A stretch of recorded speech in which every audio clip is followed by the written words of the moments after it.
राम, ये कैसा अन्याय है, कैसा अन्याय है ये।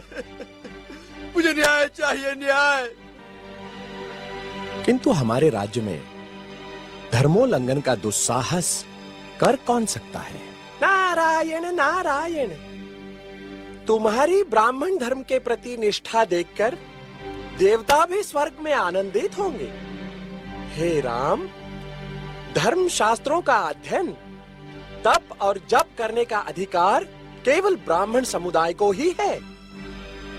तुम्हारे राज्य में निश्चय ही कोई पापी शूद्र अपने दास धर्म को त्याग कर मोक्ष सिद्धि हेतु तपस्या कर रहा है। नारायण नारायण, सतयुग में ऐसी अशुभ घटना कभी नहीं घटी राम। शूद्र और तप? हाँ, निश्चित ही कोई शूद्र है।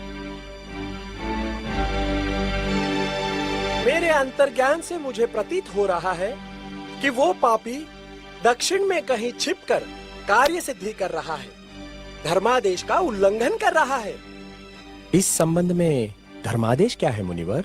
धर्म आज्ञा का उल्लंघन करने वाले शूद्र का सर्वनाश, ताकि सारी प्रजा को विदित हो कि जो कोई वर्ण व्यवस्था को तोड़ने का दुस्साहस करेगा उसे केवल मृत्युदंड ही नहीं अपितु मृत्यु के पश्चात भी हजारों वर्षों तक नरक यातना भोगनी पड़ेगी।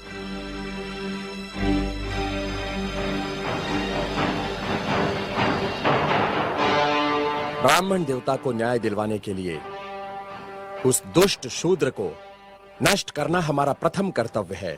कि आप किस गोत्र और कुल से संबंधित हैं? अतिथि, मैं शंभूक, मैं शूद्र कुल से हूँ।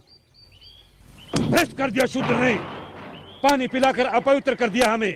छी छी, अब शरीर शुद्धि के लिए गौमूत्र छिड़कना होगा। ज्ञान की ऊंचाई पर एक नीच शूद्र? हमारा हृदय इसे स्वीकार नहीं करता। किंतु ये सत्य है राजा राम, मैं शूद्र हूँ।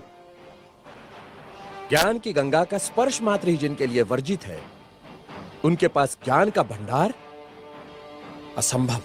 तभी तो राम राज्य में अराजकता फैली है। राम, क्या आपको ज्ञात है कि धर्मानुसार आपका अपराध जघन्य है? मेरा अपराध? क्या शूद्र का ज्ञान प्राप्त करना अपराध है? हाँ, अपराध है। तुमने धर्मोल्लंघन किया है, जिसके कारण हमारे राज्य में एक ब्राह्मण पुत्र की अल्पायु में मृत्यु हो गई। हम अपने राज्य के ब्राह्मणों को और व्यथित नहीं कर सकते। शूद्र, भयभीत करने की चेष्टा न करो राम। जब जब किसी शूद्र ने परंपरागत सामाजिक दास्तां की बेड़ियां तोड़ने की चेष्टा की, तब तब धर्मांधों ने उसकी हत्या कर दी। मुझे मृत्यु का भय नहीं राम। एक शंभुक जाएगा तो दूसरा शंभुक निश्चित ही पैदा होगा। शंभुक? मैं राम, स्वाभिमान और स्वतंत्रता का लघु जीवन भी दास्ता और अपमान से भरे दीर्घायु से कई गुणा सुखकर है। अब यदि एक भी शब्द तुम्हारे मुख से और निकला तो मैं सत्य हूँ और सत्य की कभी मृत्यु नहीं होती।